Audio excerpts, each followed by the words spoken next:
Second half బాగుంది అన్న. Second half unpredictable, చాలా బాగుంది సినిమా. రామ్ చరణ్ బాగా చేశాడు. ఇప్పుడు అజయ్ సూర్య తెలుసు కదా మనకి ఎంత బాగా చేస్తాడు. ఆయన్ని డామినేట్ చేసేదాకా బాగా చేశాడు. బాగా ఆయన బాగా పవర్ఫుల్గా ఉంది. ఆయన కూడా డామినేట్ చేసేలాగా బాగా చేశాడు.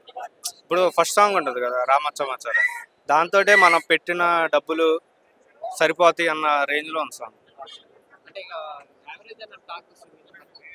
సెకండ్ హాఫ్ బాగుంటుంది అన్న.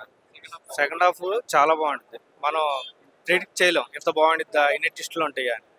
ఇంటర్వెల్ టైం నుంచే సినిమా హైప్ బాగా వెళ్ళిపోతుంది. శంకర్ ఈజ్ బ్యాక్ అని. రామ్ చరణ్ రంగస్థలం నుంచి ధ్రువ నుంచి గ్రాఫ్ అలా పెంచేశారు. ఇంకా రామ్ చరణ్ గురించి చెప్పక్కర్లేదు. నేను Ram Charan fan, diehard fan. Shankar మాత్రం కమ్బ్యాక్ అన్న దీంతో సాంగ్స్ కానీ